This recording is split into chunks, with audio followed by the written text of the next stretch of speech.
फ्राइंस शुरू करते हैं। ग्राहक के रूप में प्रेत से हुआ सामना। ये घटना बरोड़ा के एक गुजराती युवक के साथ हुआ एक भयानक किस्से के बारे में है। उसका नाम जिग्नेश है। वो अपने माँ बाप के साथ अलकापुरी में रहता है। उसके पापा मिठाई की दुकान चलाते हैं और माता गृहिणी है।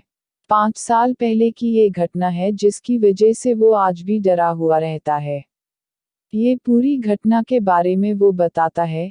इस घटना को याद करके आज भी मेरे दिल के धड़कन बढ़ जाती है। डर के कारण मेरे हाथ भी कांपने लगते हैं। भूत प्रेत और शैतान में मैं कभी नहीं मानता, ये सब बातें बकवास है ऐसा ही मानता था। लेकिन ये घटना के बाद जब मैं अंधेरी गली में से भी निकलता हूँ तो मेरे पैर थट थट कांपने लगते हैं। आज मेरी ऐसी हालत हो गई है कि आज तक रात को भी सोने के समय घर की लाइट चालू रख कर सोता हूँ। मेरे पाप बहुत ही कड़क स्वभाव के हैं। 12वीं कक्षा की परीक्षा में खराब परिणाम आने के कारण मेरे पापा का गुस्सा 7वें आसमान पे पहुंच गया। उन्होंने मुझे मार पीट के घर से बाहर निकल दिया। मैं बरोड़ा से राजकोट भागकर चला आया। वहीं पे मुझे एक दोस्त ने रहने के लिए मदद की। लेकिन मुझे कौन काम देगा, क्योंकि मैं 12वीं कक्षा में नापास हुआ था। नौकरी नहीं मिली, फिर अभी मैं हिम्मत नहीं हारा।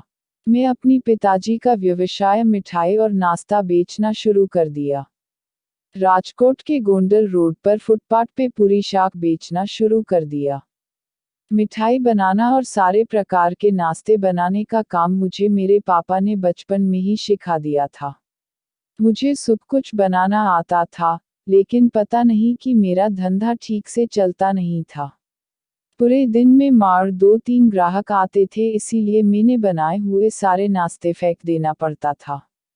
गोंडल रोड पे मैंने जहाँ पे लारी खड़ी की थी वो बहुत ही भीड़ भाड़ वाली जगह ही। मेरे सामने सारी लारी पे भीड़ लगी हुई रहती थी और मेरा ही काम बंद रहता था। मैंने आखिर में हार मान ली और सब कुछ बेचकर घर वापस जाकर पिताजी के पैर पकड़कर माफी मांग लूंगा। उस दिन दोपहर के 12 बजे मेरे डर की घटना शुरू हो गई।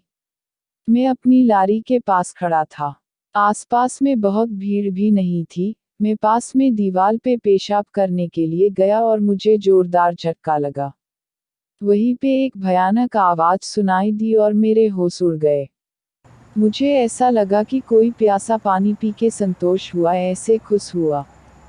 थोड़ी देर में देखा कि मेरी लारी के आसपास भीड़ जमा होने लगी और मैं जमीन पे गिर गया।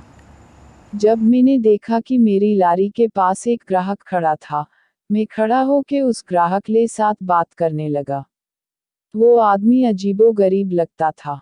उसने मुझे कहा कि तुम्हारे पास जो भी खाने का नाश्ता है वो सब मुझे पैक करके दे दे। सामान पैक करने से पहले उसने मुझे पैसे भी दे दिए। मेरी खुशी का कोई ठिकाना ही नहीं रहा। उस आदमी ने मेरी सारी मिठाई, नाश्ता सब कुछ खरीद लिया और मुझे ज्यादा पैसा भी दिया। इसलिए मेरी हिम्मत भी बढ़ गई और मैंने वडोदरा वापस जाना टाल दिया। वो आदमी हर रोज आता और मेरी सारी मिठाई और नाश्ता खरीद लेता। एक बार मैं बाहर घूमने गया और उस दिन लारी निकली नहीं थी। दूसरे दिन लारी लेके मैं काम पे पहुंचा तो वो आदमी मेरी सामने आके खड़ा हो गया और गुस्से से लाल होके मेरे सामने घूरने लगा। उसने मुझे सिर्फ उतना ही कहा कि मैंने तुम्हें तुम्हारी तकलीफ में मदद की और तूने मुझे कल भूखा रखकर इसका बदला लिया। अब मैं तुम्हें इसकी सजा दूंगा। बस इतना ही बोल के वो दीवार के पास पड़ा पत्थर तरफ गया जहां मैं पेशाब करने के लिए गया था। वहां जाके वो अचानक गायब हो गया। उसकी धमकी और उसका गायब हो जाना ये देखकर मेरे तो पसीने छूट गए। उसी क्षण मैं लारी वहीं पे रखकर राजकोट की टिकट लिए बिना वडोदरा चला आया। पिताजी से माफी भी मांग ली। अब तो राजकोट शहर की बात तो दूर, उसका नक्शा भी देखना नहीं चाहता। अब तो हर समय एक ही डर सताता है कि वो रहस्यमय प्रेत इंसान मेरे साथ कैसा बदला लेगा। अगर आप लोगों को हमारी स्टोरीज पसंद आए हो तो please subscribe to my channel and press the bell icons.